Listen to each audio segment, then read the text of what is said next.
इक्ष्वाकुवंशी वीर महामना महाराज दशरथ के मंत्री जनोचित गुणों से संपन्न 8 मंत्री थे, जो मंत्र के तत्वों को जानने वाले और बाहरी चेष्टा देखकर ही मन के भावों को समझ लेने वाले थे।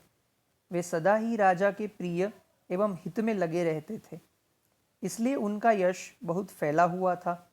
वे सभी शुद्ध आचार विचार से युक्त थे और राजकीय कार्यों में निरंतर संलग्न रहते थे।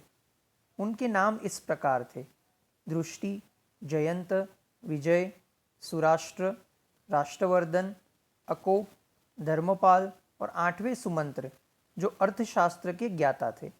ऋषियों में श्रेष्ठतम वशिष्ठ और वामदेव, ये 2 महर्षि राजा के माननीय ऋत्विज थे।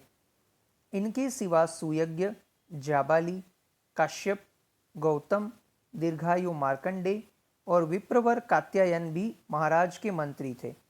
इन ब्रह्म ऋषियों के साथ राजा के पूर्व परंपरागत ऋत्विज भी सदा मंत्री का कार्य करते थे। वे सबके सब विद्वान होने के कारण विनयशील, सलज्ज, कार्यकुशल, जितेंद्रिय, श्री संपन्न, महात्मा, शस्त्र विद्या के ज्ञाता, सुदृढ़ पराक्रमी, यशस्वी, समस्त राजकार्यों में सावधान, राजा की आज्ञा के अनुसार कार्य करने वाले, तेजस्वी, क्षमाशील, कीर्तिमान तथा मुस्कुराकर बात करने वाले थे। वे कभी काम, क्रोध या स्वार्थ के वशीभूत होकर झूठ नहीं बोलते थे। अपने या शत्रु पक्ष के राजाओं की कोई भी बात उनसे छुपी नहीं रहती थी। दूसरे राजा क्या करते हैं, क्या कर चुके हैं और क्या करना चाहते हैं, ये सभी बातें गुप्तचरों द्वारा उन्हें मालूम रहती थी। वे सभी व्यवहार कुशल थे। उनके सौहार्द की अनेक अवसरों पर परीक्षा ली जा चुकी थी। वे मौका पड़ने पर अपने पुत्रों को भी उचित दंड देने में भी नहीं हिचकिचाते थे। कोष के संचय तथा चतुरंगिणी सेना के संग्रह में सदा लगे रहते थे।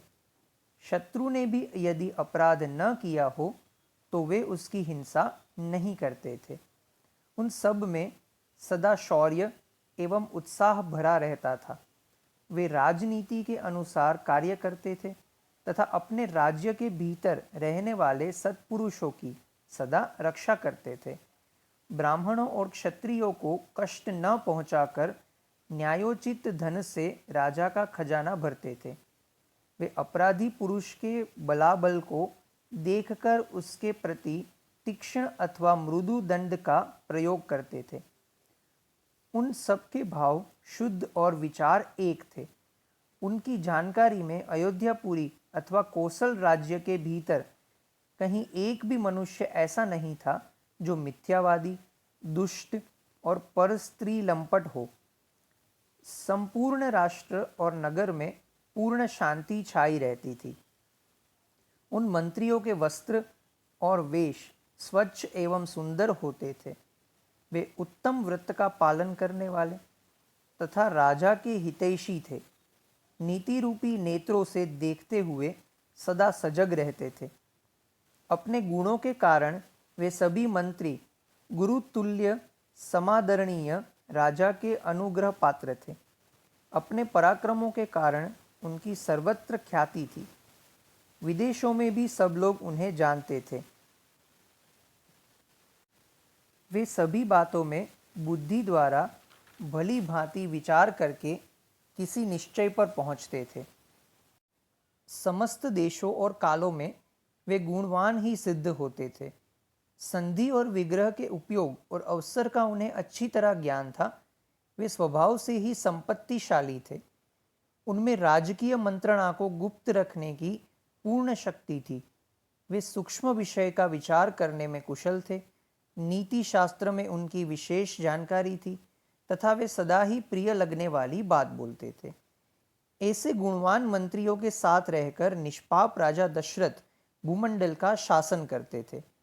वे गुप्तचरों के द्वारा अपने और शत्रु राज्यों के वृतांतों पर दृष्टि रखते थे, प्रजा का धर्मपूर्वक पालन करते थे तथा प्रजा पालन करते हुए धर्म से दूर रहते थे। उनकी तीनों लोकों में प्रसिद्धि थी वे उदार और सत्य प्रतिज्ञ थे।